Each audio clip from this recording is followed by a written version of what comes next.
Bueno, muy buenas tardes. ¿Cómo están? ¿Me escuchan? ¿Se ve? Creo que había un pequeño problema con el video, pero díganme por favor si se escucha mi voz y se ve la cámara. Sí. Sí, buenas tardes, se escucha. ¿Cómo están? Bienvenidos, bienvenidas, todas, todos, todes, quienes estemos reunidos esta tarde, miércoles 24 de noviembre. Estamos en esta clase especial, express, ¿no es cierto? Resumen de presentación del curso de inspección técnica de obras que hacemos como ella en obra, ¿ya? El video introductorio era una presentación, ¿no es cierto?, que tenemos para que nos conozcan, para hacernos difundir, ¿no es cierto?, para hacernos conocidos, pero nuestra carta de presentación principal yo creo que son los cursos que hemos dictado y la experiencia que tenemos a través de nuestros alumnos que han pasado por estas clases, que han sido en un 100% virtuales. Buenas tardes, Mónica, ¿cómo estás? Que han pasado por este curso y por los otros cursos que impartimos como ella en obra, ¿no es cierto? Así que yo creo que ambas son nuestra principal carta de presentación. Me dan un segundito, voy a cerrar la ventana porque hay unos niños que creo que ensucian un poco el agua. Denme un segundito.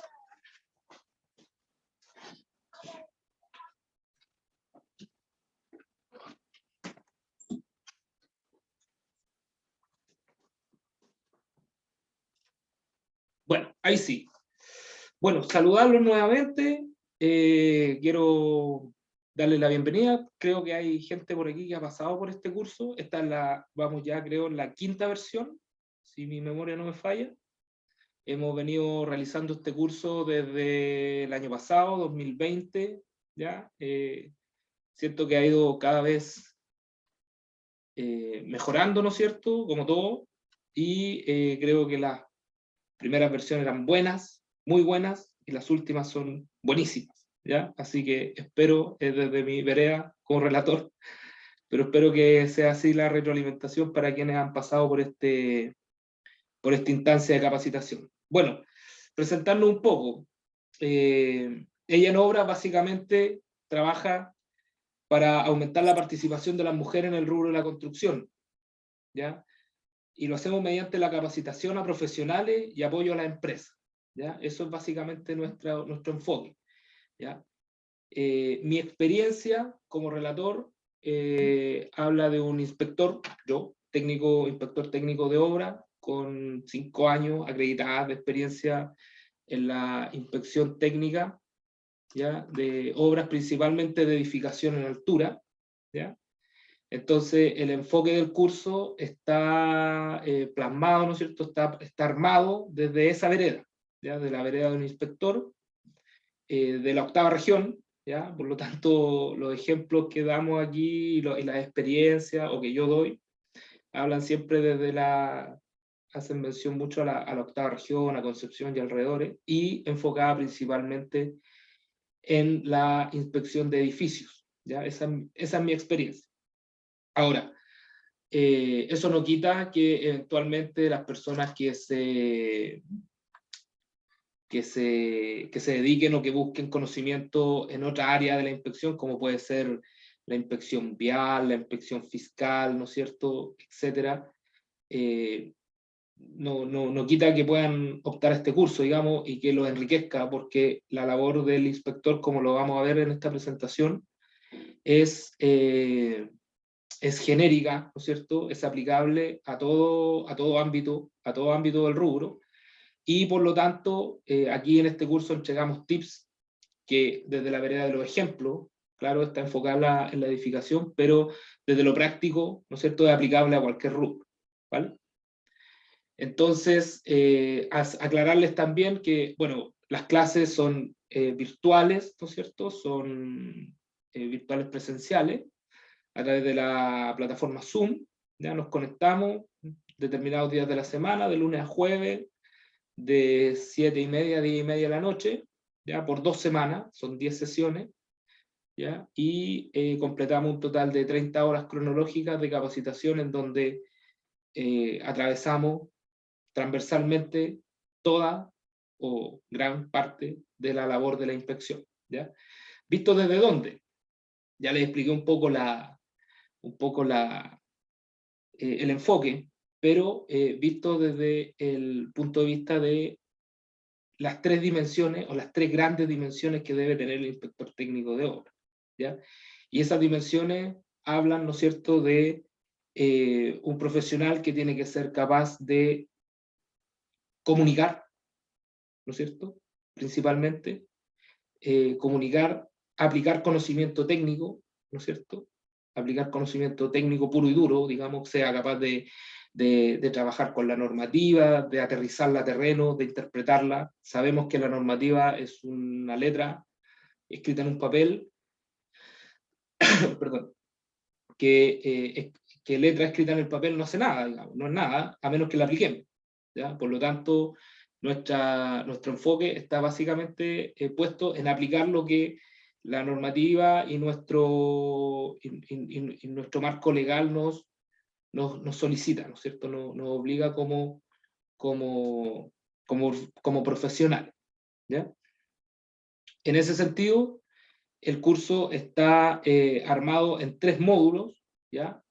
En el módulo de marco legal, ¿ya?, y administrativo, ¿ya?, en el módulo de control de costos, ¿ya?, y en el módulo de control de calidad, ¿vale? Vamos a desglosar un poco esto para que se vayan ustedes con la información, ¿no es cierto?, clara de qué es lo que impartimos, de qué se trata el curso, ¿ya? Y espero que los motive, les guste y se atrevan a capacitarse con nosotros, ¿vale? Entonces, vamos a hacer un pequeño barrido por los 3 módulos y obviamente, a ver, las clases son por lo general de 10, 15, 18 alumnos, ¿ya? En ese sentido, fácil decirles que puedan meterse en cualquier momento, abrir los micrófonos, hablar, ¿no es cierto?, preguntar, compartir experiencia. Aquí somos todos profesionales o estamos en vías de serlo. Supongo que hay algunos alumnos que están en proceso de estudio, en alguna carrera de alguna universidad, instituto, etcétera, ¿ya?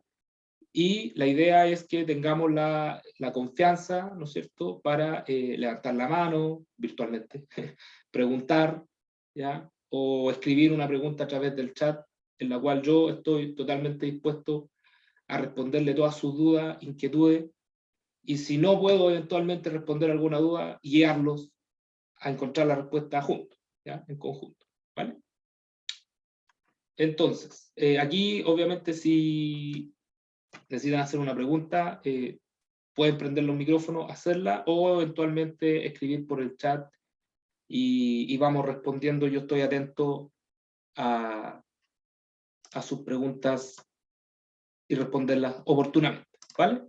Antes de empezar, ¿nadie tiene algo que comentar, alguna duda, pregunta, consulta, petición, reclamo? ¿No? Ya. Vamos a buscar entonces aquí.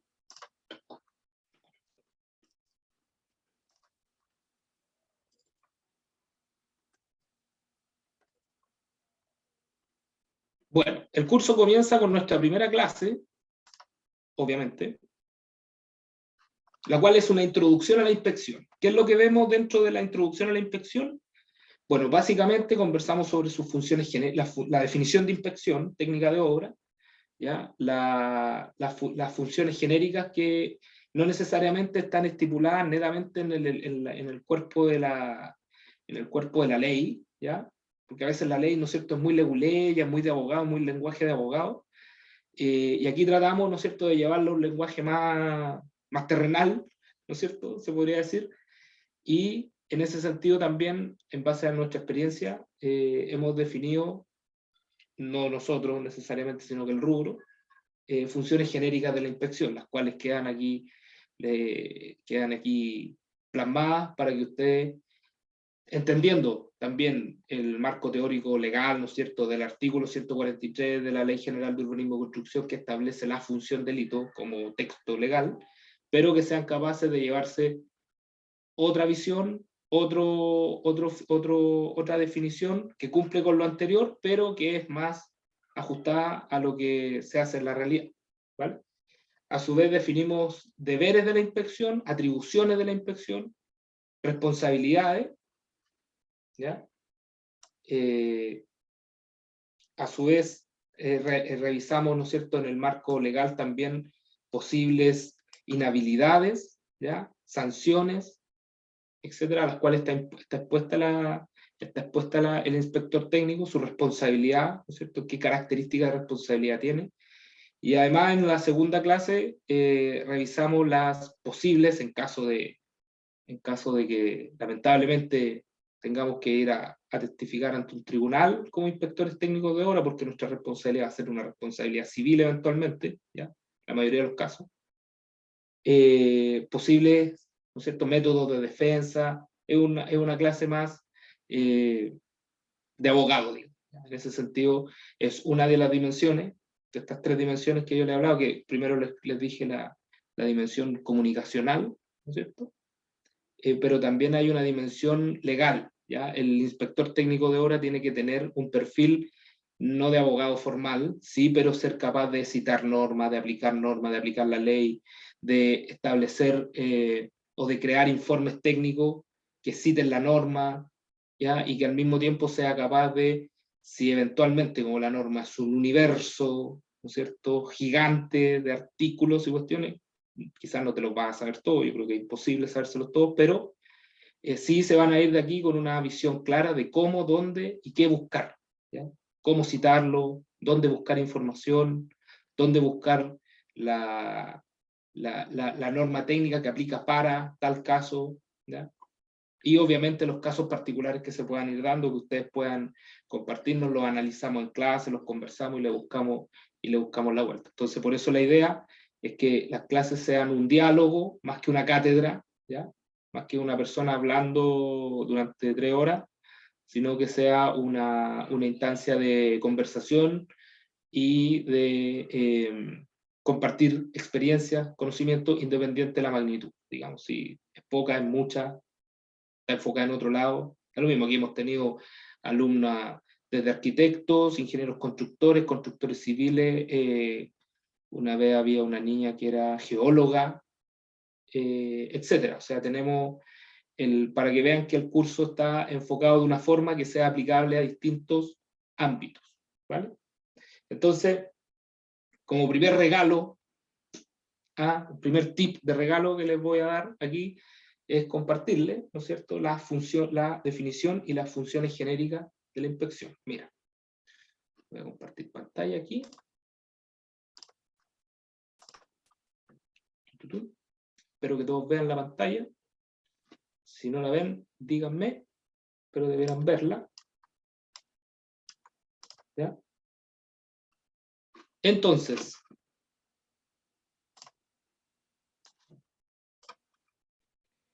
la definición de texto legal de la Ley General de Urbanismo y Construcción dice que en su artículo 143, el inspector técnico de obra es un profesional competente, ¿ya?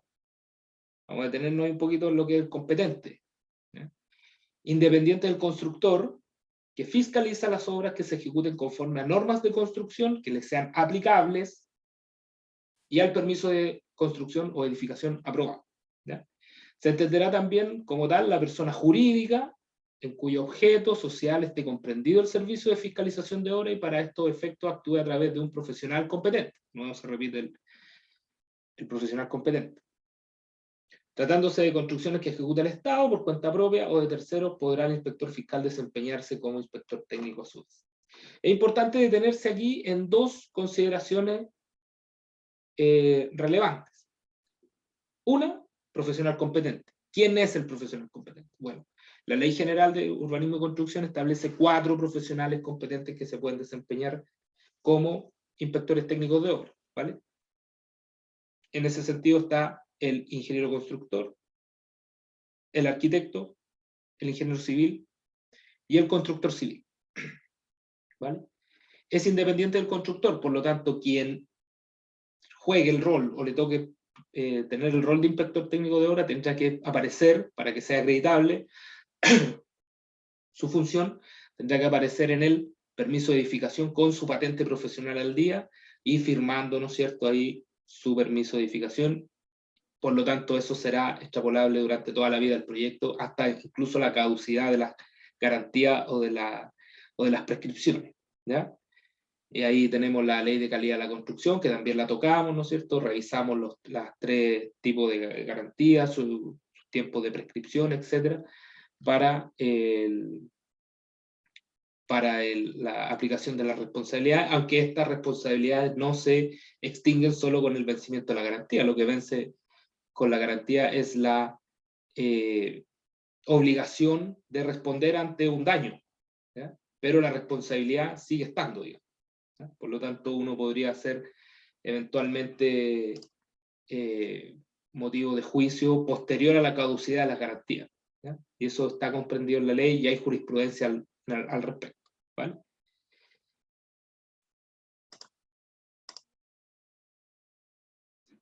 Funciones genéricas. Y aquí hay algo que es clave. Había otro que teníamos que... las normas de construcción que les sean aplicables. Bueno, en el curso también se hace una distinción importante respecto a qué normas son aplicables.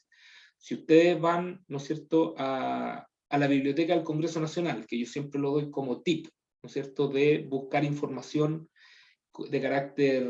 hoy día vivimos la era de la información, ¿verdad? Tenemos acceso rápido a todo a través de Internet. Más adelante va a ser mejor aún por el hecho de que ya el acceso a 5G está llegando, la velocidad de subida y de bajada de archivos es rapidísima. Con el tiempo el Internet se ha transformado en una herramienta vital, un bien de servicio básico para la población, sobre todo en el año pasado o durante este tiempo de pandemia, ¿ya? Por lo tanto, hoy día el desafío de los profesionales no es buscar información, ¿ya? El desafío de los profesionales hoy es filtrar la información, ¿verdad? Es buscar la información correcta, ¿ya? La que nos sirva como respaldo, ¿ya? Y en ese sentido, rápidamente podemos identificar fuentes de información confiable.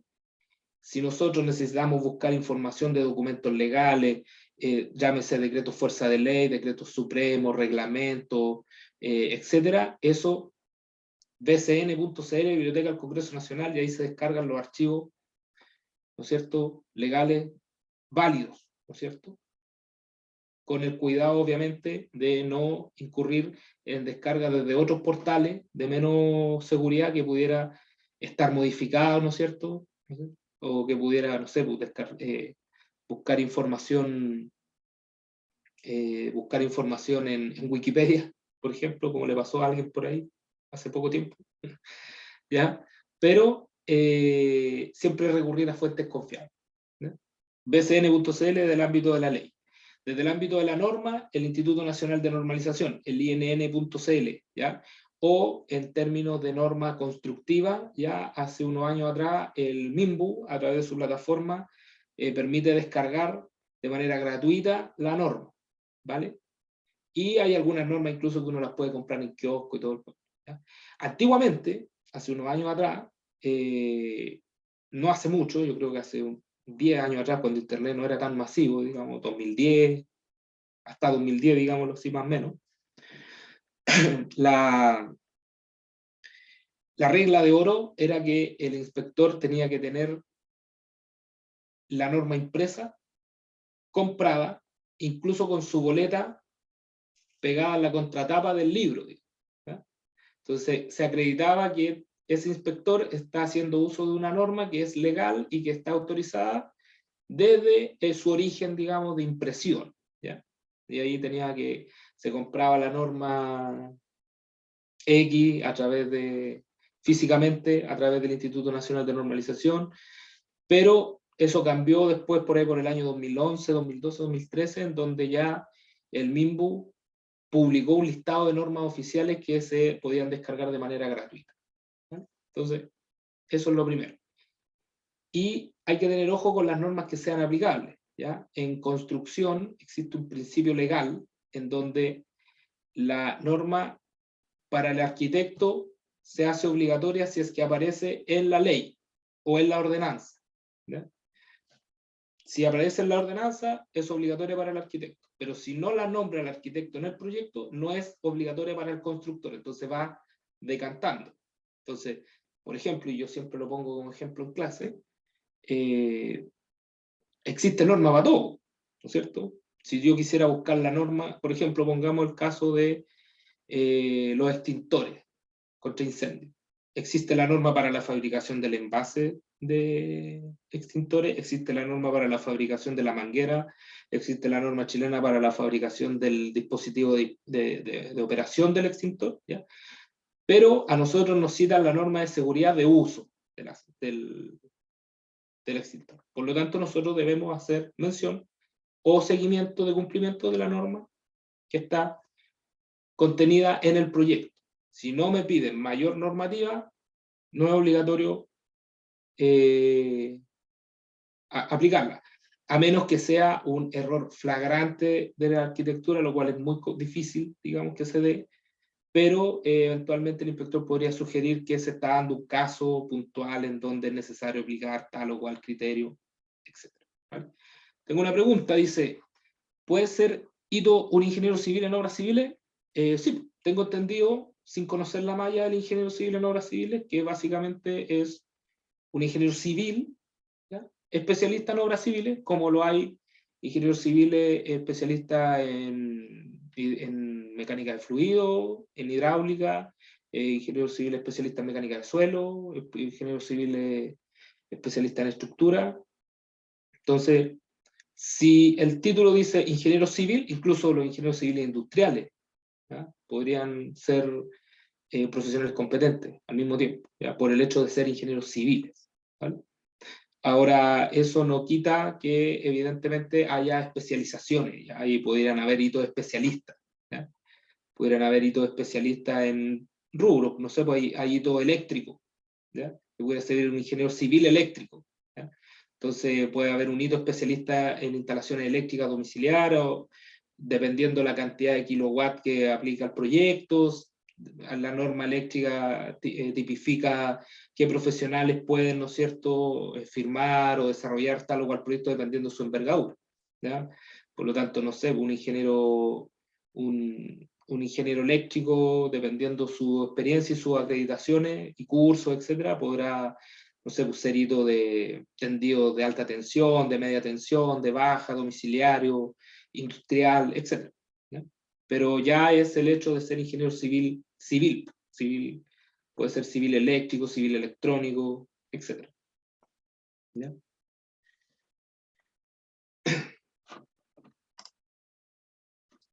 Funciones genéricas, ¿ya? Y este otro regalito que va para ustedes para que se motiven. Una de las funciones genéricas, y ustedes cuando le pregunten cuál es la función de un hito, ¿no es cierto? Porque esta definición anterior era como muy grande, ¿no es cierto? Era como muy legal, muy leguley. Pero las funciones genéricas del inspector tienen que ver básicamente con un concepto básico, simple de definir, pero complejo de controlar, ¿ya? Que es hacer cumplir cabalmente el contrato de construcción, ¿ya? Y en nuestro módulo de marco legal, nuestra segunda o tercera clase tiene que ver con contrato, definir contrato. ¿Qué es un contrato? ¿Ya? ¿Cómo son los contratos de construcción? ¿Qué problemas, qué características tiene un contrato de construcción? ¿Vale?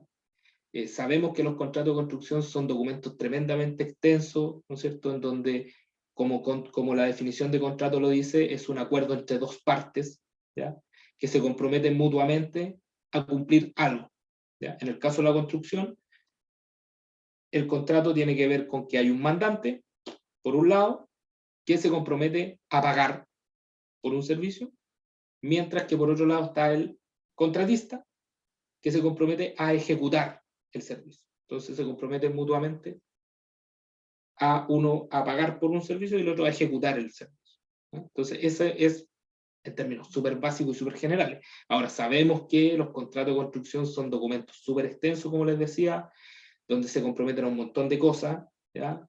Mutuamente, pero que sí tienen una característica de diferencia de poderes bastante desbalanceada, ¿ya? Y eso lo analizamos, lo vemos con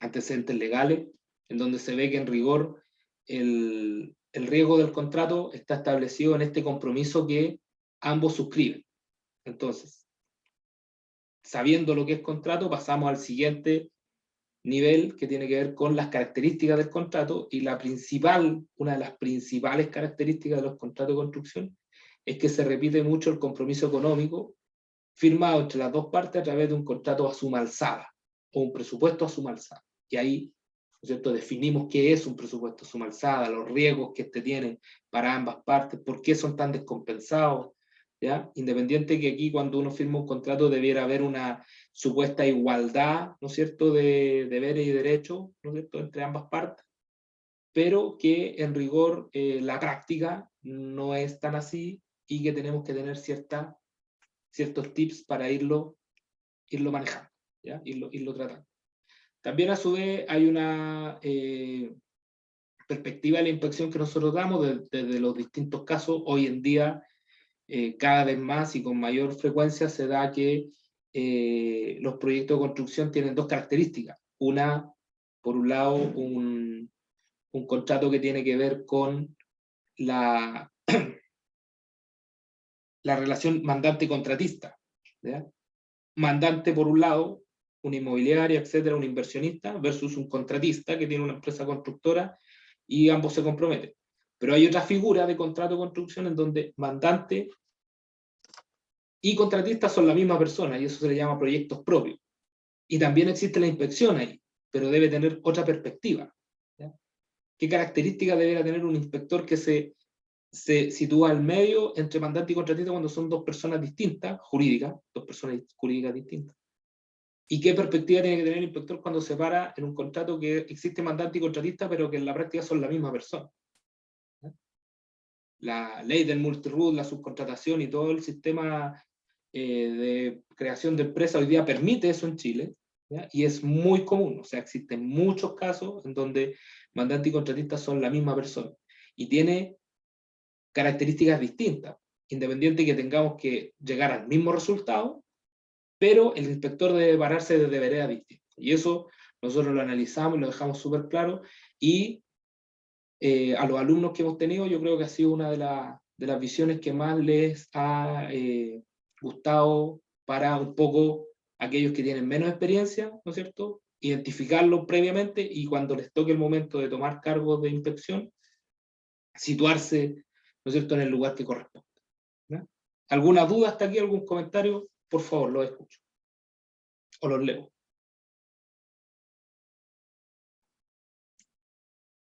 Vale. Además, en la primera clase revisamos esto.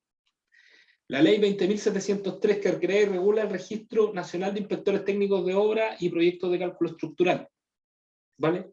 Está promulgada la ley desde el año 2013, como dice ahí, desde el 5 de noviembre de 2013, la ley que crea y regula el Registro Nacional de Hitos, ¿ya? No cualquiera puede ser inspector, según esa ley. Hay ahí un tema no menor nosotros lo explicamos, se aplica o no se aplica, ¿cierto? Para saber eso tienen que comprar el curso. ¿Ya? Pero ahí queda claro dónde estamos parados hoy, en el 2021, con esta ley, y hacia dónde vamos, ¿ya? ¿Cuál es la idea hacia dónde apunta? ¿Vale? Eso es súper importante, y a pesar de que pudiera hoy eventualmente no estar completamente en práctica, sí esta ley toma cosas que hoy están en plena vigencia a través de un documento que se llama el MITO, Manual de Inspector Técnico de Obra, ¿ya? Y con él ustedes pueden, ya los que lo tengan, ojearlo, revisarlo online, ¿no es cierto? Y revisarlo, ¿cierto? Porque de ahí, de ese mito, de ese manual de inspección técnicos de obra, se desprende mucho de lo que hoy está vigente como ley 20.703. Se cruzan muchos conceptos, atribuciones, inhabilidades, etcétera, responsabilidades, facultades, etcétera, ¿vale? Entonces, como tip, hoy les voy a dejar eso de nuestra primera clase, que tiene que ver con la introducción a la inspección, ¿vale? Denme un segundito si necesitan preguntar algo, por favor, háganlo.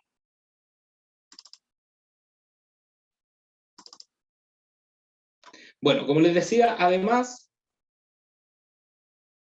clase 2 tiene que ver con el marco legal, administrativo y técnico. Aquí revisamos el listado de normas y leyes que nos aplican en su generalidad, ¿no es cierto? Obviamente en el tiempo que tenemos es muy difícil abarcarlas todas en plenitud, es por un tema de tiempo básicamente, en 3 horas créanme que se hace cortísimo, ¿no? Con toda la información que tenemos, por eso el enfoque tiene que ver básicamente con entregar herramientas de búsqueda o base de conocimiento, ¿no es cierto?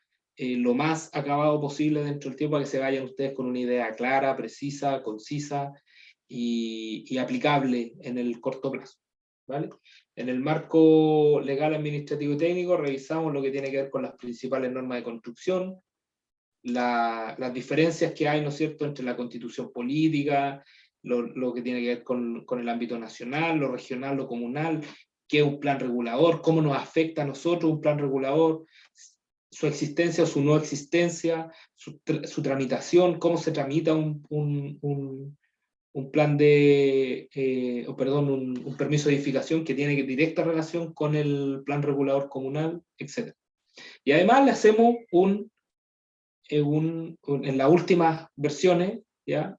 Lo aterrizamos un poco a la arena contingente, ¿no es cierto?, a lo que tiene que ver con la contingencia política. Hoy estamos en pleno proceso constituyente, ¿no es cierto?, en donde vamos a cambiar la Carta Magna de 1980, la vamos a transformar por otra nueva, que está en plena discusión, transformación, modificación o creación desde cero, ¿ya? Y eso, aunque alguien pudiera estar de acuerdo o no con la metodología, cómo se está haciendo, que la tía Pikachu para allá, que el Tere Marino y para acá, etc. Independiente de todo eso, hay que despejarlo y ir a lo práctico y lo objetivo. Esa modificación constitucional a nosotros nos va a afectar, como profesionales del área. No sabemos la dimensión hoy en cómo nos va a afectar, pero probablemente vamos a tener que hacernos una idea en donde si la constitución política cambia, probablemente la ley general va a cambiar y por lo obvio la ordenanza general va a cambiar, por lo tanto vamos a tener que tener claro el nuevo enfoque, ¿ya? Y yo les pongo como ejemplo súper claro y como pregunta se las dejo, en la Constitución del 80 no está estipulado el derecho a la vivienda. Si ponemos en la nueva Constitución el derecho a la vivienda, ¿cómo eso va a impactar a la aplicación de leyes, de subsidios, de decretos? El DS-19, ¿ah? Viviendas sociales, la gestión, ¿no es cierto? ¿Se va a poder gestionar de igual manera como se gestionaba antes decretos DS-19 o de proyectos DS-19, ¿verdad? Quizás no, quizás sí. Entonces tenemos que estar como profesionales al alero, ¿no es cierto? Insisto, despejando todo esto, las ramas del bosque, ¿cierto? Despejando lo periférico, estar pendiente de lo medular, ¿ya? Que es cómo esta constitución, este cambio constitucional nos va a afectar como profesional. Entonces eso es un llamado que le hacemos desde de esta humilde vitrina. Bueno, además, ¿no es cierto?, tenemos, como les decía, las posibles defensas, ¿cierto? 6 tipos de defensa, ya en caso de que nos tengamos que ver lamentablemente involucrados en alguna falla donde tengamos que ir a sentarnos frente a un juez y decir, sí, yo fui inspector técnico de obra y esto falló por tal cual, tal, motivo, ¿no?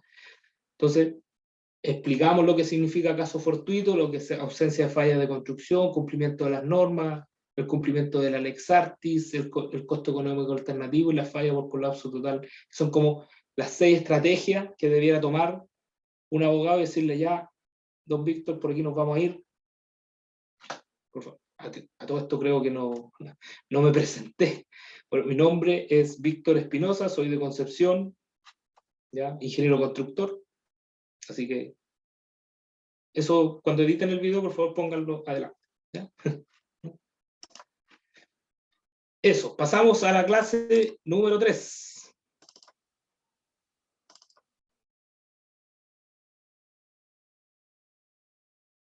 Ley General de Urbanismo y Construcción y la Ordenanza General de Urbanismo y Construcción. No se saben una sin la otra, ¿vale? La ley es un marco teórico, legal, ¿no es cierto?, normativo, que expresa espíritus legales, ¿no es cierto? Ideas, disectriz, un objetivo, ¿ya? Y la ordenanza es quien lo aterriza y le pone número, le pone distancia, le pone anchos, le pone superficies, le pone materiales, le pone, etcétera, lo que sea aplicable para cumplir con la ley, con lo que la ley estipula. Y en este capítulo, en esta clase, nosotros revisamos básicamente, no podemos eventualmente, obviamente, revisar en 3 horas los 2 documentos, porque son extensísimos, pero creo que sacamos lo más relevante, que por un lado son las disposiciones generales, ¿no es cierto?, de la ley general, su estructura, ¿no es cierto?, su estructura y además la forma de tramitar un permiso de construcción, que es lo que está estipulado en la ley, ¿vale? Mientras que en la ordenanza, ¿no es cierto?, nos detenemos en 2 o en 1 o en 2, dependiendo del tiempo, ¿no es cierto? Porque todas las clases son distintas, a veces son más rápidas, a veces son más lentas, pero a mí me interesa que se vayan con la revisión, por lo menos, del capítulo 5 de la construcción, que tiene normas aplicables que son esenciales para la inspección, que tienen que ver con la resistencia al fuego, con la transmitancia térmica y con la resistencia acústica de las estructuras, ¿vale? Por ahí revisamos casos particulares, ¿no es cierto?, algunos casos prácticos, y llevamos a la aplicación lo que tiene que ver con, generalmente, lo más relevante: distancias, alturas, materiales que se ocupan para cumplir con lo que la ley solicita, ¿vale? Nos detenemos también un poco en la arquitectura, en sus condiciones de habitabilidad, definimos lo que son superficies habitables, no habitables, cómo conviven una con la otra. Dentro de una vivienda nos encontramos con recintos habitables y recintos no habitables, ¿ya?, qué características tiene cada uno, etcétera, ¿vale? Estoy haciendo un barrido súper rápido.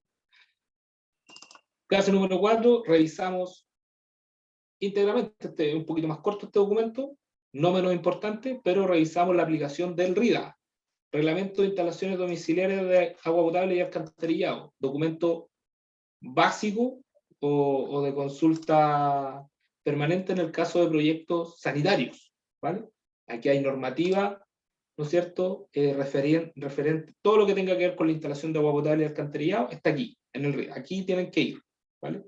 Si quieren saber una distancia, un diámetro, las condiciones que tiene que cumplir el diseño de una red de agua potable, las condiciones que tiene que cumplir una red de incendio, por ejemplo, sea red húmeda o red seca, condiciones constructivas, ejemplos constructivos, eso todo se ve dentro del curso, ¿vale? Si ustedes se dan cuenta y comprimen este curso, lo toman, esto debería ser como el resumen de una carrera universitaria de un ingeniero constructor, ¿ya? Aplicable, que sea aplicable, pero es un comprimido de mucha información, ¿vale?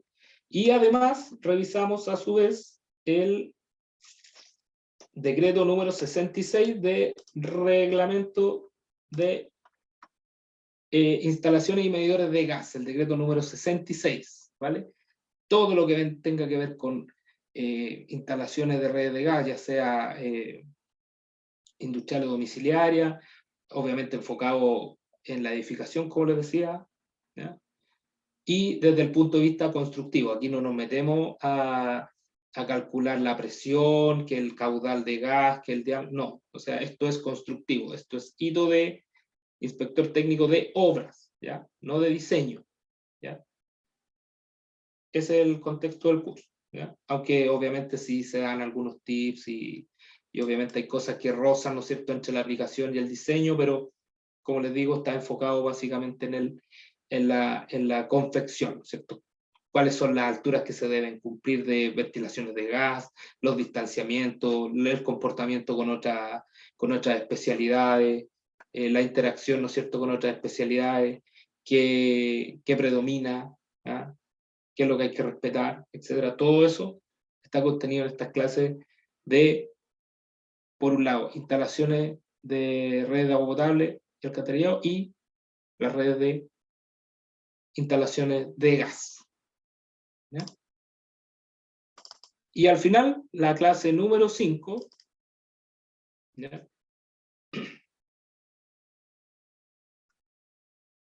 NSH 170-2016, una de las normas más recurrentes y utilizadas en el rubro, ¿ya? Que al año 2016, hace 5 años atrás, sufrió su más grande modificación, ¿vale? Y aquí se van a ir con otro regalo, que es, ¿por qué cambió? ¿Ya? ¿Qué es lo que cambió de la norma? Bueno, esta norma básicamente se viene trabajando hace mucho tiempo en Chile, ¿ya? Vio la luz el año 2016 cuando se modificó legalmente el documento, se publicó se publicó la modificación normativa, pero esta modificación tenía que ver con ponernos al día con el mundo, ¿ya? Nosotros tenemos como base la modificación española que hicieron ellos el año 2010, ¿ya? De la normativa, que cambió el paradigma de diseño del hormigón en Chile y en el mundo. Obviamente las tecnologías han mejorado, ¿no es cierto? Ya no estamos haciendo el hormigón como lo hacíamos antes, hoy día es un proceso totalmente industrializado y automatizado, ¿ya? Sigue siendo el mismo principio de mezcla de cemento, agua, arena y piedra, ¿ya? Y un árido, ¿ya? Pero su paradigma de diseño cambió, ¿vale? Y antiguamente, si ustedes revisan la NSH 170, 2000, NSH 170 del 85, que era la anterior, ustedes se dan cuenta que todo el diseño de la mezcla de hormigón venía basada en la relación agua-cemento, ¿no es cierto? Y nuestro paradigma era la resistencia del hormigón. Eso era, ¿no es cierto? ¿Cuánto resiste a la compresión, ¿no es cierto? Y metíamos unas probetas cúbicas, ¿no es cierto? Prismáticas, ¿no es cierto? Sí, cúbicas, a una máquina, las comprimía, medíamos cuántos megapascales resistía, cuánto se rompía, etc. ¿No es cierto? Y ahí teníamos una calificación de H5, H10, H15, etc., medido en megapascal. Aunque esa nomenclatura se mantiene, hoy el ensayo que se le hace también es a la resistencia en una probeta cilíndrica, ¿no es cierto? Ya el hormigón ya se llama H, se llama G, ¿no es cierto? Pero su paradigma de diseño cambió. Cuando antes la relación agua-cemento era el meollo del asunto, ¿no es cierto? El centro neurálgico del cálculo, eso en la norma 170-2016 se elimina por completo, así de cuajo, chao, y se cambia por un criterio de protección, ¿ya? Se llegó a un consenso, ¿ya? En que ya el hormigón no es relevante su composición en la resistencia, porque sabemos que su comportamiento de resistencia a la compresión es buenísimo, resiste mucho, pero las estructuras no trabajan a la compresión necesariamente, trabajan a la tracción, a la flexión, y ahí el hormigón se comportaba muy mal, ¿no es cierto? Entonces, como ese paradigma ya asumimos todos que el hormigón básicamente no resiste flexión ni tracción, y son los esfuerzos a los que está sometido permanentemente en la estructura, dijimos, mira, el hormigón ya no va a ser relevante cuánto resista, sino que va a ser relevante cuánto proteja el fierro o el acero. Entonces, se cambia la metodología de diseño para decir, mira, el hormigón va a generar reacciones de oxidación y reacciones árido-alcalinas internamente y externamente, porque mi nuevo foco es proteger el acero y evitar su principal agente enemigo, que es el óxido, ¿ya? La oxidación. Por lo tanto, los parámetros que yo tenga que cumplir para el diseño de la mezcla ya no van a ir pensados en la resistencia a la resistencia propiamente tal, sino que van a ir pensados en la durabilidad y la permeabilidad. De hecho, aquí aparece un ensayo nuevo, o no nuevo, que ya era antiguo, pero que hoy día se hace ya con mayor frecuencia, que es el ensayo de la permeabilidad, que ahí hay una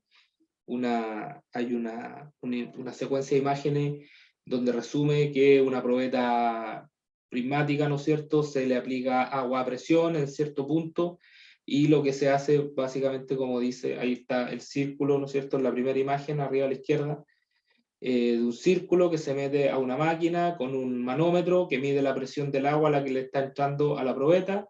Una vez durante un tiempo que se le aplica esa presión, se mete una máquina para que falle, abrirlo, ¿no es cierto?, en el punto donde aplicamos el agua a presión y medir cuánto penetró el agua en la mezcla, para así determinar si el hormigón iba a ser más durable o menos durable en su relación con el acero.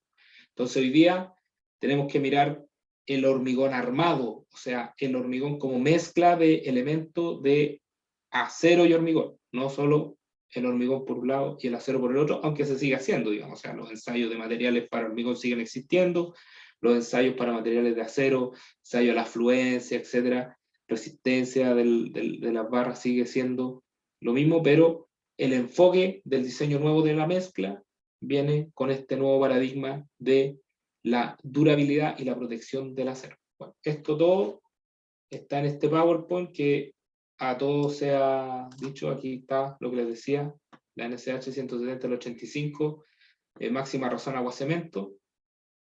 Esto, chao para la casa, se cambió y se cambia por esto, que son los requisitos de durabilidad, que son los para requisitos internos del hormigón: contenido máximo de sulfato, contenido máximo de cloruro, reacción ácido-alcalina, y los requisitos de durabilidad externos, que son la congelación del deshielo, el ataque de sulfato, el ataque por agentes de efectos que provocan corrosión, y hormigones de baja permeabilidad, o sea, que permiten pasar mucha humedad. Entonces, esos requisitos son los que la norma nueva eh, busca cumplir para diseñar, ¿no es cierto?, dependiendo de las condiciones a las que está expuesto el elemento, cumplir con la resistencia específica. ¿Se entiende? ¿Dudas, preguntas, consultas?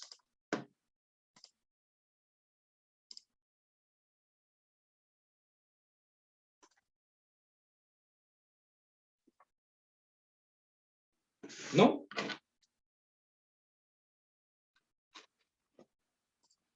Ya.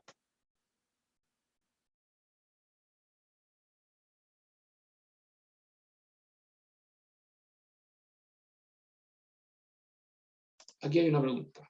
Todo claro, súper bien. Pensé que había una pregunta. Bueno.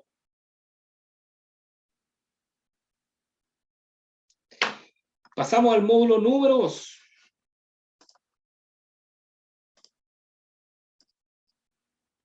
Y el módulo número 2 parte con... El módulo número 2 tiene que ver con el control de costos y el control de proyectos, ¿vale? Como había una dimensión del inspector que les decía yo que tenía que ser un poco abogado, ¿no es cierto? ¿No es cierto? Ser un poco leguleyo en su terminología, en su lenguaje técnico, en el uso de la norma, etc. También hay una dimensión del inspector que tiene que ser gestor de proyectos, ¿vale? Y en ese sentido, nuestro módulo 2 viene enfocado netamente en evaluación de proyectos, ¿ya? Y en ese sentido, vemos evaluación de proyectos como director de proyectos, como es en la primera diapositiva. Revisamos el programa de obra, cómo construir un programa de obra, cómo construir presupuestos de obra, más que construir, o sea, van a tener que saber cómo construirlo para después saber cómo revisarlo, ¿ya? Entonces partimos de ahí, partimos de construir programa de obra con los tips para revisar y cómo construir presupuesto con el objetivo de cómo revisarlo. Y a su vez una clase que no van a encontrar en ningún curso del mundo mundial, creo, que es la gestión de la comunicación, y que también hemos recibido un súper buen feedback por parte de los alumnos que se van con esa idea de que, chuta, que es importante que el inspector sepa comunicar, sepa enseñar, sepa explicar, sepa expresarse, no solamente con su lenguaje vocal, ¿no es cierto?, con hablar, sino que sino que también explore esa beta de presentación, de tonalidades de voz, de cómo enfrentar una reunión de obra, por ejemplo, ¿ya? Cuestiones prácticas de comunicación que son relevantes, ¿ya? Hay que pensar que nosotros estamos metidos como inspectores en un triángulo, y creo que esto está en alguna diapositiva. Si no está aquí lo voy a pillar por ahí. Lo voy a pillar, no, en esta no está. pero nos metemos en el medio, ¿ya?, de un triángulo que por un lado son el mandante, por otro lado el contratista, y un tercer actor que son los proyectistas. Entonces nosotros como inspectores estamos al medio, ¿ya?, de una gestión de un proyecto que es necesario traspasar información desde el mandante al contratista, del contratista a los proyectistas, de los proyectistas al mandante, del proyectista al contratista, etc. Tenemos que manejar esa información, ¿cierto? Tomarla nosotros porque somos los gestores, ¿ya? Y a veces tú te vas a encontrar que los mandantes no tienen idea de construcción y no les interesa saber de construcción, pues ellos son inversionistas y ellos ven esto como un negocio. Invierten y buscan la retribución económica esperada por su proyecto y su inversión. Por lo tanto, ellos de normas, de tiempos, de plazos, chao, no tienen idea. Entonces, nosotros tenemos que ser quienes gestionemos eso. Y para eso hay técnicas, hay maneras, hay formas, hay métodos, hay canales de comunicación, hay información más relevante, menos relevante, hay formas de llenar un libro de obra, que es un libro de comunicaciones, por ejemplo, ¿ya? Hay maneras de llevar una reunión de obra en donde participa mandante, contratista, proyectista. Todo eso lo veo. Y esa clase de gestión de la comunicación, creo que no está en ninguna lado. La tenemos solo aquí en Ella en Obra y yo creo que es uno de nuestros mejores caballitos de batalla. Bueno, dirección de proyecto, definiciones de proyecto, cuáles son las características de la dirección de proyectos que tienen qué significa iniciar, planificar, ejecutar, controlar y seguir el cierre de un proyecto, ¿ya? Esta clase de dirección de proyectos tiene un lenguaje súper similar a otra clase que viene en el módulo 3, que es de sistema de gestión de calidad, norma ISO 9001, la base de los cursos PAC, por ejemplo, de planes de aseguramiento de la calidad. La base del PAC está en los sistemas de gestión, de dónde viene, cuál es la norma ISO 9001-2015, qué criterios tiene, cómo se aplica, etc. Eso todo lo vemos aquí, ¿ya? Identificación de requisitos, ciclo de vida de un proyecto, ¿ya? Las características, cómo afecta, ¿no es cierto?, cómo afectan las distintas etapas, el inicio, la organización y la preparación, la ejecución del trabajo en relación a costo, ¿ya? Evaluamos estos criterios desde el punto de vista de la gestión de proyectos, ¿ya? Un inspector técnico que está en terreno, por ejemplo, que llega a terreno a hacerse cargo a revisar, ¿no es cierto?, partidas, etc., es súper importante que tenga claro cómo se desarrolla un proyecto, ¿ya? Los proyectos, uno puede decir, duran 2 años, que es la fase de construcción, ¿no es cierto? Uno tiene como esa idea, 2 a 3 años, ¿no es cierto?, dependiendo de la magnitud del proyecto. En promedio deberán demorar 18 meses, 20 meses, por ahí, ¿ya? Pero en rigor los proyectos son mucho más largos que eso, ¿ya? Y un jefe de proyecto, un director de proyecto quizás está haciendo un presupuesto, los proyectos que se están ejecutando hoy en 2021 quizás fueron estudiados hace 3 años atrás, ¿ya? Cuando partió, ¿no es cierto?, la compra del terreno, la gestión de los permisos, la gestión de los proyectos mismos con los proyectistas, la arquitectura, la ingeniería, la instalación, todo eso previo, después la ejecución del proyecto que durará 2, 3 años y después el cierre del proyecto que para el gestor inmobiliario o el gestor de proyecto terminará con el vencimiento o la caducidad de las garantías, quizás por la postventa, etc. Entonces, esa idea la trabajamos bastante aquí y creo que les queda... Alguien está rayando la pantalla, creo, a ver. No soy yo. Ya, no sé. Alguien pudo meterse, independiente que tengo el uso que solo yo puedo compartir pantalla. Bueno, si alguien rayó la pantalla, por favor, bórrelo. ¿Ya? Ahí.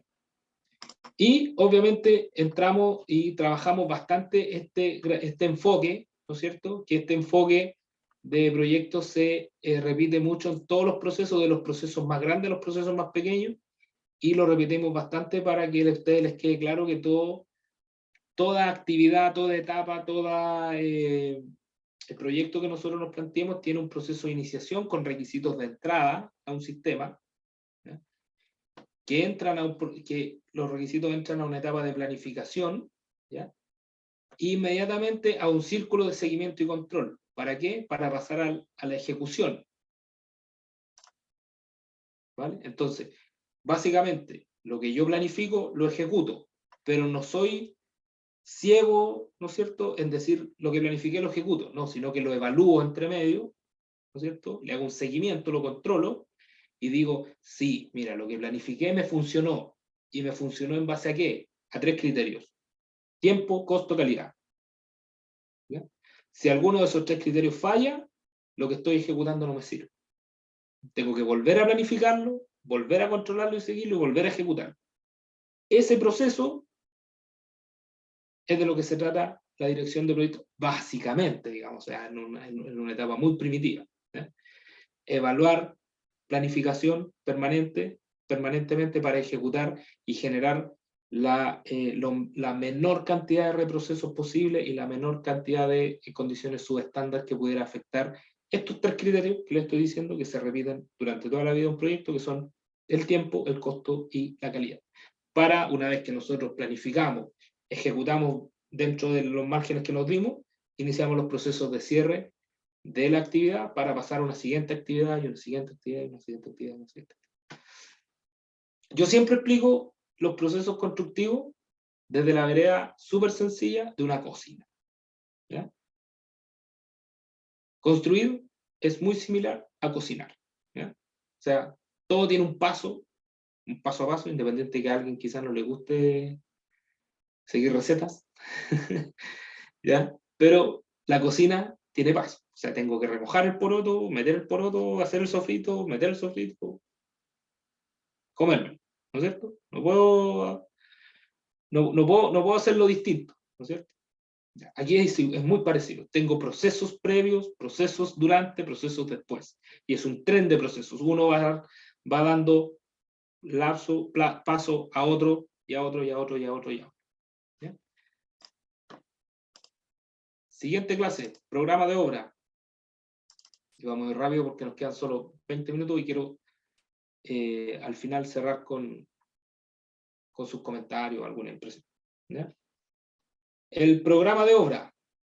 Bueno, lo llevamos básicamente a una carta Gantt, ¿ya? Lo aplicamos en una carta Gantt, pero aquí ustedes se van con la idea y con la directriz clara que, a pesar que yo les doy esto que es aquí, esto, que son los 11 pasos para configurar proyecto e iniciar una carta Gantt eficiente, ¿ya? A pesar de que lo hacemos así, el enfoque de un programa de obra no está en ocupar proyectos. Yo no les enseño a ocupar proyectos más allá de estos 11 pasos, ¿ya? Porque programar no significa saber ocupar proyectos. ¿No? Programar significa que yo sé mezclar los procesos constructivos. Sé qué es lo que viene primero, qué es lo que viene después. Sé cuánto rinde la mano de obra, sé cuánto rinden los materiales, sé cuánto, etc. Eso es programar. Programar no es hacer una carta Gantt y vincular y poner una tareita más, una tareita menos, y comienzo, fin, comienzo. No, eso no es programar. Programar es coordinar. ¿Ya? Programar es coordinar y hacer interactuar procesos mediante los cuales yo logre nuevamente estos 3 criterios que son tiempo, costo y calidad dentro del contexto que yo me sitúo. ¿Ya? Entonces, si bien es cierto, con estos 11 pasos ustedes van a aprender a configurar una carta Gantt de manera eficiente, lo hacemos con un proyecto tipo, un ejemplo, ¿no es cierto? Lo trabajamos, ¿ya? Pero la idea es que ustedes se vayan con tips de revisión de esto. ¿Y cuáles son los tips más eficientes de revisión? Siempre tiene que ver con la ejecución de proyecto. ¿Ya? Tú te das cuenta después que, por ejemplo, en cartas Gantt que están mal configuradas, tú te das cuenta que no sé, pues hay un periodo en donde está ahí hormigonando antes de poner moldaje, por ejemplo. ¿Ah? ¿Por qué? Porque el que programó de manera secuencial, y no empezó a hacer lazos, ¿no es cierto? O enlaces lógicos.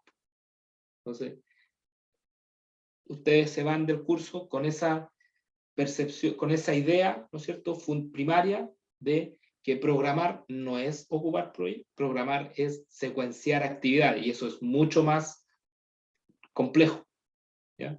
Que solamente operar un programa computacional. ¿Dudas? ¿Nada? Voy rápido entonces porque nos quedan pocos minutos. Presupuestos y estados de pago. Una de las labores más,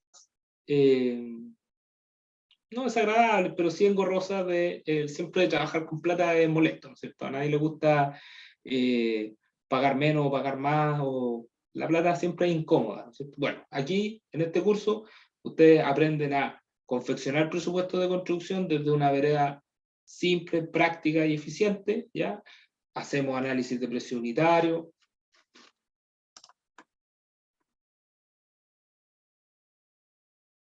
Tengo una pregunta que dice, ¿es verdad que se ocupa mucho el copiar y pegar en las obras, sobre todo en la ET?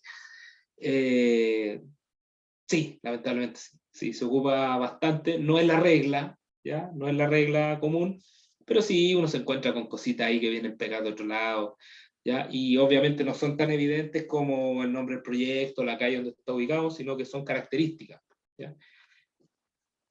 Entonces la oficina de arquitectura, de ingeniería, suelen hacer estos formatos tipo, ¿no es cierto? Y cambiar ciertas características, a veces más de algunas se pasa, ¿no es cierto? Y hay que consultarlo, etc. Pero sí es común, ¿ya? No es la norma, no es la regla, no es lo general, pero sí se pasa bastante, ¿ya? No es tan grave que pase en la CT, ¿ya? Y eso hay que tenerlo claro, porque, no sé, pues, si la ET te dice que vaya a ocupar una cornisa X y en rigor en el plano parecía otra cornisa, bueno, se cambia la cornisa, nomás da lo mismo. El problema es cuando se ocupa ese criterio de copiar-pegar en presupuestos, ¿ya? Y eso es lo que nosotros vemos en esta clase. O sea, ¿qué criterios, ¿no es cierto?, deben tener para confeccionar un presupuesto, más allá de lo mecánico que es hacer un APU, digamos, que son materiales, equipo, mano de obra, ¿ya? Sino que el aterrizaje al contexto real, o sea, dónde está ubicada la obra, la característica de la mano de obra, de los lugares, la complejidad de los materiales, etcétera, ¿ya? Hemos tenido este último tiempo 2 años, ¿cierto?, de una cantidad y si hay alguien aquí que trabajaba o trabaja o trabajó haciendo presupuestos, chuta, viejo, te aplaudo porque ha sido, yo creo que una tarea titánica, ¿cierto? Predecir el costo de una obra 2 años antes, ¿ya? Porque si hasta 2019 teníamos un estándar, ¿no es cierto?, era extrapolable, bastaba con transformar los valores de los años de UEF, ¿no es cierto?, de años anteriores en UEF, traspasarlo acá y tenía un margen más o menos real con la pandemia, con el estallido y sobre todo con la pandemia mundial, no solamente el pésimo manejo chileno, sino que lo mundial, el contexto global, hizo encarecer materiales, hay quiebres de stock, hay empresas digamos, proveedores que no pueden fabricar porque no tienen materia prima, basta que no sé, pues que a Tajamar le hayan faltado las barras de acero con las que los ojales de las tinetas para que ya no se puedan vender tinetas, etcétera. O sea, hay un montón de cuestiones que han venido a poner más piedra en el camino, más dificultades a la gente que se dedica al estudio de proyectos. Claro, los precios de material y mano de obra están muy variables. Hoy día tenemos un problema gigantesco que la gente no quiere volver a trabajar a la construcción. ¿Ya? Tenemos un quiebre de mano de obra impresionante. Ahora, hay gente que hará el análisis fácil y dirá que es todo flojo, nadie quiere trabajar y quiere todo gratis, bla, bla, bla, bla, bla. Puede ser, pero yo creo que el rubro tiene que hacer una introspección y decir, chuta, ¿en qué fallé? ¿Por qué la gente no quiere trabajar conmigo? ¿Será que pago sueldos muy bajos? ¿Será que tengo condiciones de trabajo que son subestándar? ¿Será que hay que darle una vuelta a la dignidad del trabajador, las condiciones de instalaciones de faena, los horarios de trabajo, el sueldo, etcétera. ¿Será necesario? Quizás sí, no creo que sean todos flojos y quieran todo gratis, aunque puede haber, pero por favor, es una visión un tanto corta de las expectativas del ser humano, creo yo.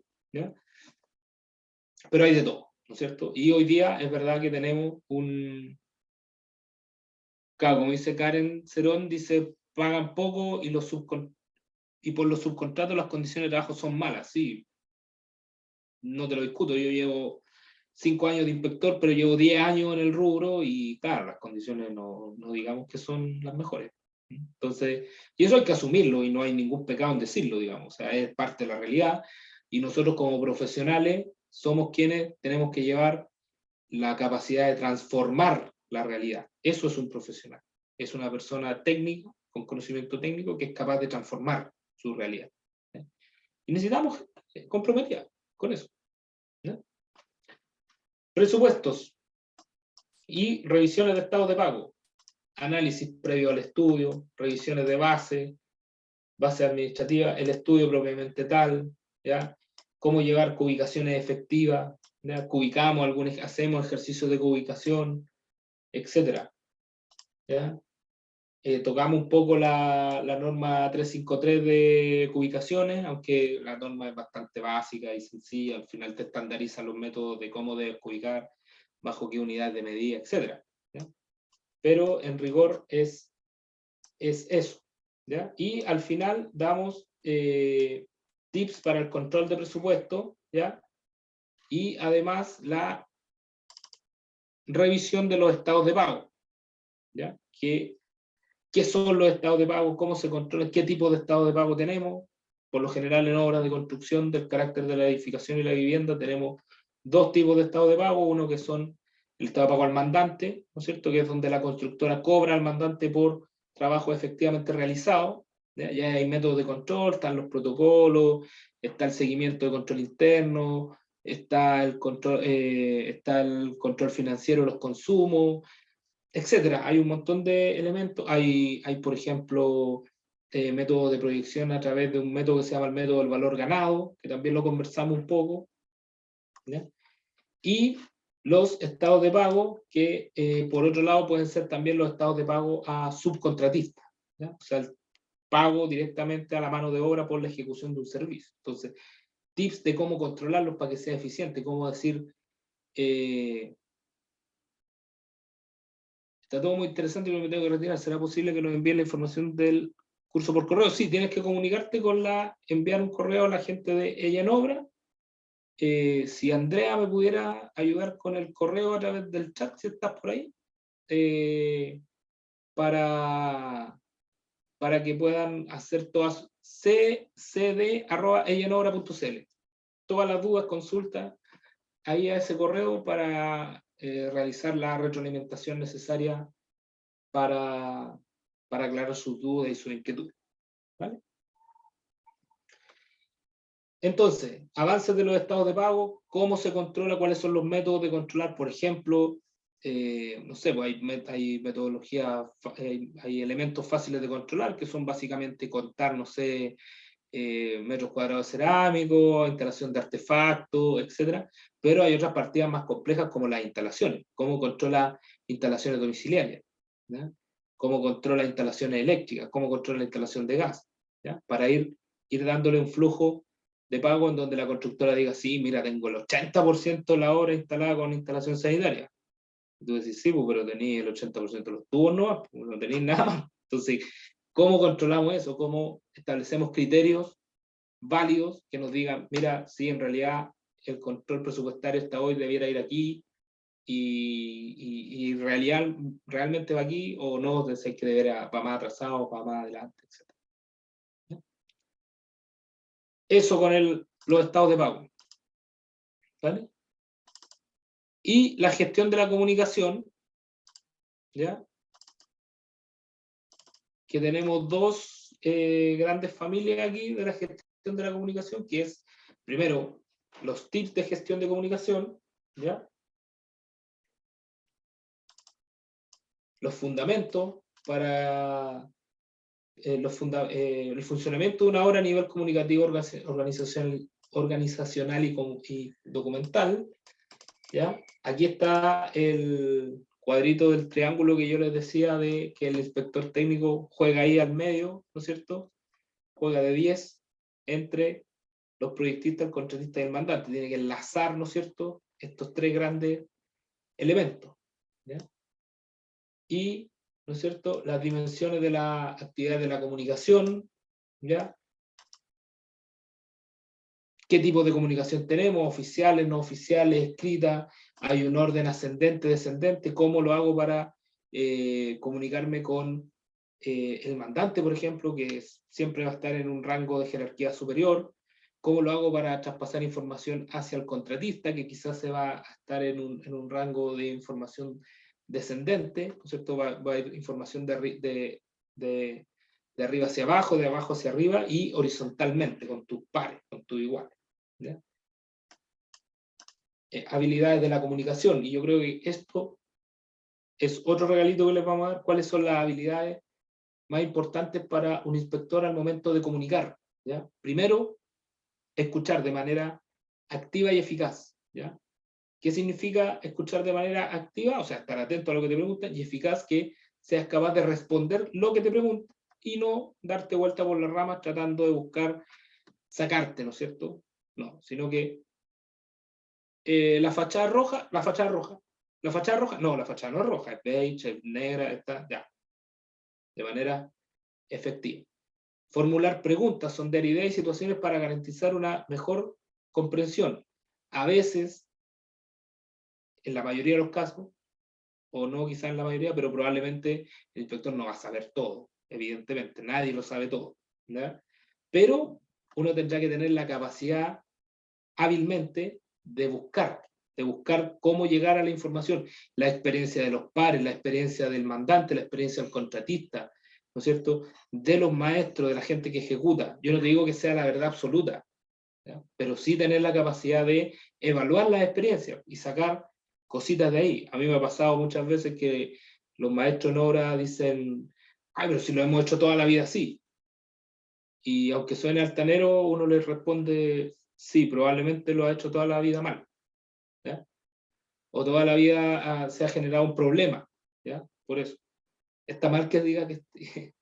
y aquí hay otro tips comunicacional, ¿ya? Que es el no asignar valor. ¿Ya? No asignar un valor a las cosas. Las cosas no están buenas o están malas. ¿Ya? No ese es el lenguaje que debemos ocupar como inspectores. Si las cosas cumplen requisitos o no cumplen requisitos. ¿Ya? Pero no significa que estén intrínsecamente malas. ¿Ya? O sea, por ejemplo, yo cuando veo informes de inspectores que dicen la constructora se empeña en realizar mal las procesos.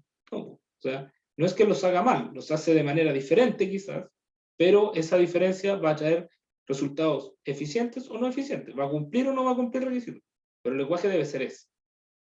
¿Ya?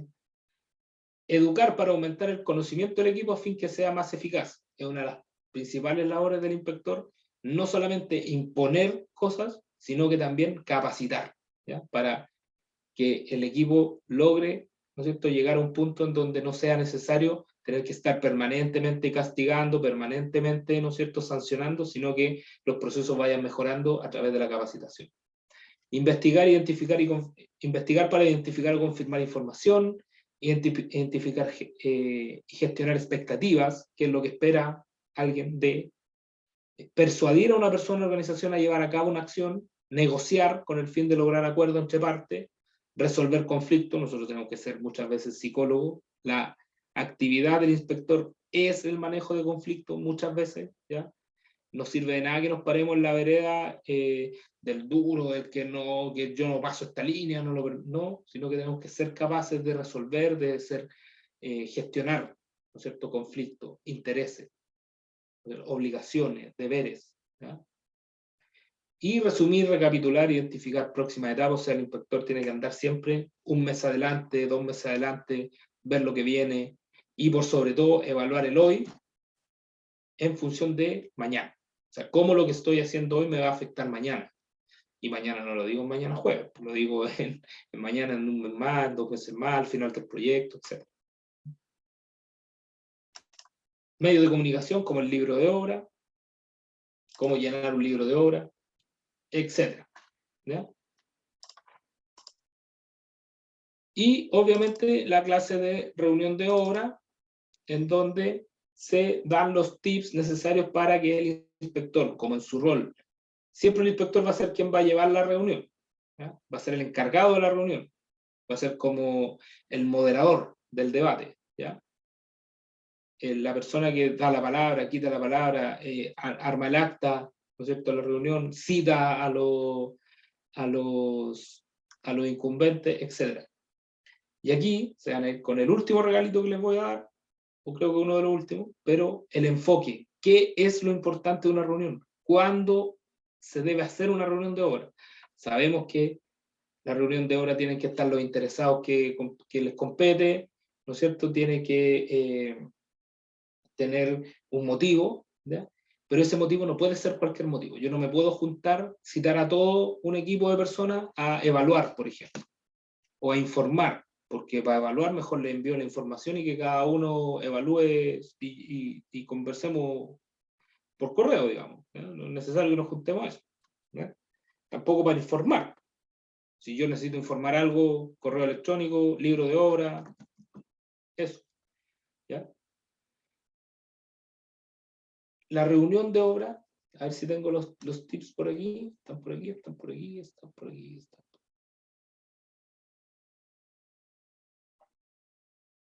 Aquí está. El objetivo de una reunión efectiva nunca puede ser, ojo, nunca puede ser, reunirse para ponerse al día. Inútil, ¿no? Pérdida de tiempo. Reuniones para revisar. ¿Para qué vamos a juntar a revisar? Le envío la información a todos y cada uno revisa. Reuniones para informar, para evaluar, para presentar, para discutir o para ganar un punto. ¿Ya? Esas son reuniones totalmente inoficiosas, inefectivas. No. La reunión de obra tiene que tener un único fin, ¿ya? Y que tiene que ser una reunión efectiva, es el de decidir y comprometerse a hacer algo, a tomar una acción. Entonces, nosotros no nos reunimos para evaluar la embarrada que quedó, no, nos reunimos para decir, mira, la embarrada que quedó se soluciona así. Tú te comprometes a hacer eso, tú te comprometes a hacer esto, yo me comprometo a hacer esto. Y así nos va. ¿Ya? Esa es una reunión efectiva. Tomar un marco de acción, un contexto en donde todos vamos a hacer algo diferente a lo que veníamos haciendo para mejorar. ¿Ya? El resto de objetivos de reuniones de obra que ustedes quieran encontrar son todos inefectivos, ineficaces. ¿Ya? El único objetivo relevante de una reunión es tomar una acción y comprometerse a tomarse. Y ahí, ¿no es cierto?, se establecerán compromisos, habrán responsables, habrán plazos, etcétera, que quedarán en un acta, y en la clase armamos un acta, ¿no es cierto?, analizamos la estructura, cómo está comprometido. ¿Vale? Y para cerrar, ¿no es cierto?, nuestro último módulo es el sistema de gestión de la calidad, y en este módulo, que son prácticamente 3 clases, revisamos la norma ISO 9001-2015, que es la base de los sistemas de gestión de calidad, ¿ya?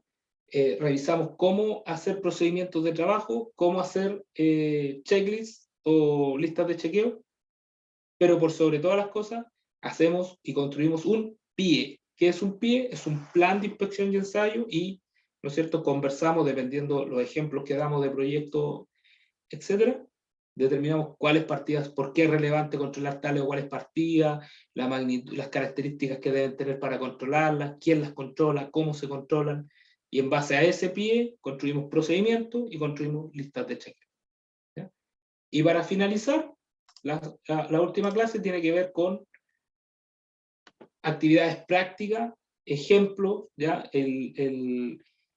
Hacemos un taller de interpretación de planos, que yo en lo personal ha sido una de las grandes falencias que he podido identificar en inspectores, ¿no es cierto? A veces vienen gente con grandes títulos, ¿no es cierto?, pero tienen un muy pobre manejo de la lectura, la interpretación de información en el dibujo, extraer información de los planos, ¿ya? La lectura de planos de enferradura, arquitectura, que son los más relevantes, los trabajamos en clase, hacemos ejemplos prácticos, conversamos de la interpretación de cada uno, damos tips, ¿no es cierto? Comparamos proyectistas, incluso en algunos casos, cómo es la diferencia entre un proyectista X con otro proyectista Y, etcétera, y ahí vemos cómo nos entregan la información y vamos evaluando cuál es la mejor manera de extraer y llevar a terreno al hacer las cosas, que es para lo que estamos aquí. ¿Ya? Así que, señores, damas y caballeros, ha llegado hasta aquí mi presentación. Espero que en esta hora y media que pasamos por todos los módulos y explicamos de qué se trata el curso, les haya gustado, se sientan motivados. El día 1 de diciembre partimos la sexta versión, creo, no sé si la sexta o la séptima, ya como estoy perdiendo el conteo, pero partimos la próxima versión, ¿ya? Enfocado en lo que acabamos de ver. Espero que los deje motivados y puedan estar a partir del 1 de diciembre con nosotros para dar curso a un nuevo curso de Hito de Ella en Obra. Profesor. Así que los escucho, los leo, si alguien quiere decir algo, Sí. es el momento. Yo tengo 2 dudas. Almendra, cuéntame. La primera, estoy estudiando ahora para ser electricista clase de domiciliaria. Y me gusta mucho el curso, me tinca mucho el curso, pero no sé de qué me serviría a mí en particular, porque yo realmente no tengo el estudio técnico que se requiere para ser finalmente una inspectora de obra. Y la otra consulta, ¿cuánto sale el curso? ¿Cuál es el valor del curso? A ver, con el tema del valor no te puedo ayudar porque de verdad no lo conozco, ¿ya? No se Sinceramente. preocupe. Pero puedes dejar, no sé si Andrea nos puede ayudar con eso de manera ahora por el chat, o le puede enviar un correo al correo que está ahí, que es ccd@ellanobra.cl, y ahí te van a enviar Hola. toda la información requerida para tu duda del valor. Y Interrumpo. Ay, perdón, Víctor, lo siento. Dale, En la mañana les va a llegar la información del curso, ya, de todo lo que tiene que ver con eso. No prendo mi cámara porque he tenido problemas muy grandes de conexión de internet y a veces la cámara influye en eso. Mañana les va a llegar toda la información, mientras lo que les va a llegar es una encuesta de satisfacción que para nosotros es sumamente importante que respondan, por favor, porque con eso podemos seguir mejorando tanto estas capacitaciones que son gratuitas y accesibles para todos, y como los cursos certificados. ¿Ya? Así que por favor, nos responden esa encuesta y mañana a primera hora va a salir el correo con toda la información del curso de hito que tenemos para este 1 de diciembre, que empezamos la quinta o sexta versión, si mi memoria tampoco falla. creo que es la sexta. Sí, llevamos tiempo en Eso, esto. sí. Y con respecto a mi Eso. otra pregunta. Sí, respecto a la otra pregunta, mira, nosotros tocamos efectivamente temas netamente técnicos relacionados con la construcción propiamente tal. Tangencialmente tocamos la parte eléctrica domiciliaria, ¿ya? Pero el curso no está enfocado específicamente en eso, ¿ya? Es lo que viste hoy en esta presentación. Eso es el curso. Además, hoy día la norma eléctrica está cambiando. La SEC sacó un nuevo reglamento. Sí, Son unos sí, papers, ¿no es cierto? Son exacto.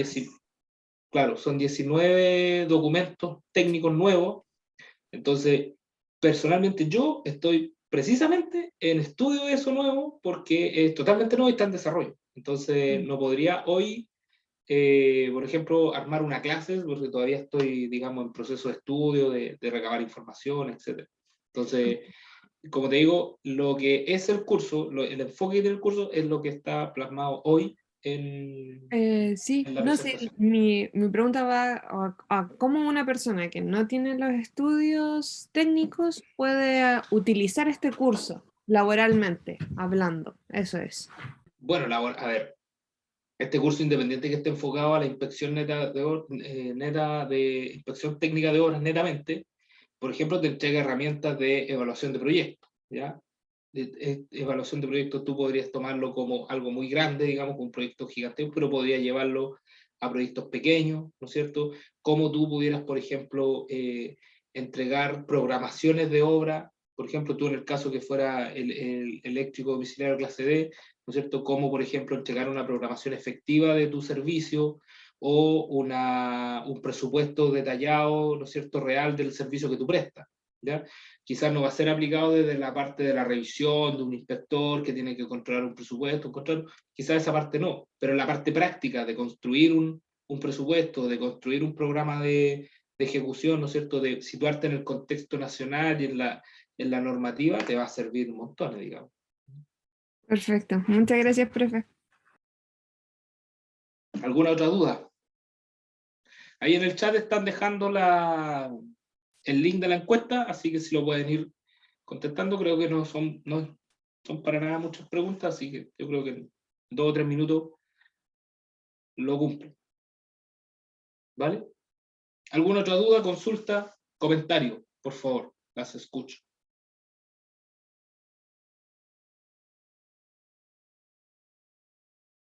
¿No?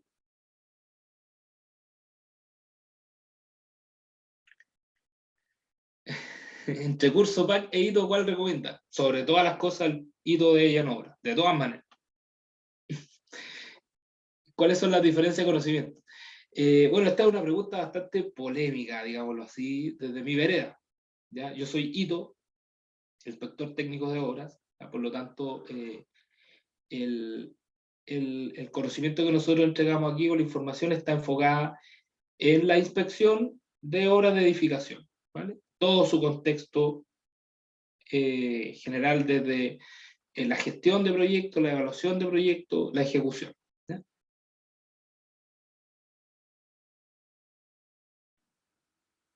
Espérenme un poquito porque aquí voy a cerrar porque se me están pasando las preguntas. ¿Cuáles son las diferencias? Bueno, el PAC es un plan de aseguramiento de la calidad basado exclusivamente en la norma ISO 9001. O sea, si tú tomas un curso PAC, vas a ver solo el último módulo que nosotros ejecutamos, ¿ya? Quizás lo vas a ver con mayor detalle, obviamente son más horas, etcétera, está enfocado en eso, ¿ya? Pero aquí, independiente de que nos lo desarrollamos con la duración que tiene un curso PAC formal, pero sí te vas con el conocimiento básico para desarrollar un plan de aseguramiento de calidad eficiente, ¿vale? Y lo otro, que es lo que tienen que tener ojo cuando elijan un curso PAC, muchas OTEC ofrecen cursos PAC, pero de manera genérica. El curso PAC está basado en la norma ISO 9001-2015, pero que es enfocado genérico. Tú puedes aplicar plan de aseguramiento de la calidad a cualquier proceso, no necesariamente construcción, ¿no?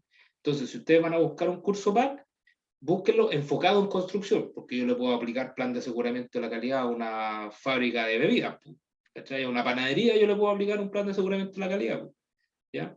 A la gestión del panadero, a cómo hace la mezcla, a cómo las ventas, etc. A eso yo puedo aplicarle un plan de aseguramiento de calidad. Pero lo que tienen que fijarse cuando tomen un PAC es que sea aplicado a la construcción, ¿ya? Aquí, por lo menos, el curso está enfocado netamente en construcción, la creación de protocolos y confección del pie está netamente en construcción, en el rubro de construcción, y además la clase de programación de obra y los 11 pasos de configuración de proyecto están netamente enfocados en un proyecto de construcción real. Sea chiquitito como ejemplo, pero es enfocado en la construcción. No es el uso de Project genérico, por ejemplo, ¿ya? Porque Project de hecho nació como herramienta financiera, o sea, lo ocupan en los bancos. Después que nosotros la ocupamos en la construcción es otra cosa, pero aquí está enfocado netamente en la construcción. Y yo creo que esas son las principales diferencias, ¿ya? ¿El curso ITO tiene Sense? Sí, tiene Sense. Estamos certificados Sense, ¿ya? Y la pregunta del curso, ¿es certificado Sense? Sí, es certificado Sense, ¿ya? Tiene código Sense, yo tengo código REUF, etc. Yo tengo una empresa de construcción menor y necesito ampliar mi conocimiento para mejor gestión de los procesos. Entonces, ¿insistimos en hito? Sí, de todas maneras. Insista en hito, sobre todo si tiene una empresa constructora menor, ¿ya? Empresas constructoras, no somos menores ni mayores. Claro, si lo queremos ver en términos de facturación, claro, hay unas más grandes, otras más chicas. Pero todos prestamos un servicio y la idea es que el servicio vaya creciendo en términos de calidad y si su dueña, perdón, en este caso, Nidia, ¿no es cierto? Está mejor capacitada en el rubro, mejor servicio va a prestar y va a poder cobrar más. Así que de todas maneras, vaya por el hito y sobre todo de ella no. Otra pregunta, porque ya estamos en la hora. Tengo que retirar.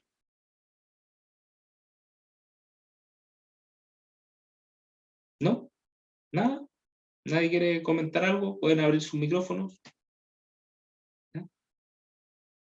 Bueno, si me lo permitieran para cerrar, un ejercicio que hago siempre cuando finalizo los cursos, si podemos prender las cámaras, quizás no los micrófonos, pero sí las cámaras y hacer una seña y despedirnos para cerrar. Y bueno, espero que les haya gustado, que haya sido provechosa la hora y media que estuvimos aquí. ¿Ya? Si pueden ir prendiendo, nos hace una pequeña seña. Aquí se están despidiendo. Porque aquí toqué, esperaré mañana el mail con la confirmación. Muchas gracias por la información. Muchas gracias. Gracias a ustedes, chicas, chiquillos. Muchas gracias por estar. ¿Ya? Hacer el llamado mientras se conectan a capacitarse, ¿ya? Siempre capacitarse es bueno, es una excelente inversión en todo nivel, ¿ya? Siempre la capacitación va a ser positiva y les va a ayudar a crecer de distintas maneras, ¿ya? Así que, chiquillas, un abrazo, que estén muy bien, que lo pasen bien, que descansen y nos vemos el 1 de diciembre, ¿vale? Saludos. Chao.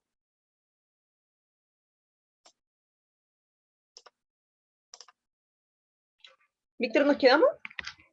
Sí. Buenísimo. Chao, que les vaya súper, súper. Gracias por venir.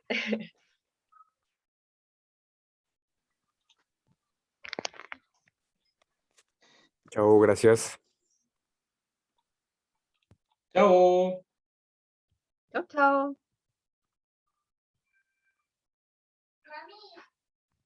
¿Cuál era la contraseña de esto? ¿Mm? ¿Cuál era la contraseña de esto? Está malo, no me acuerdo, hija.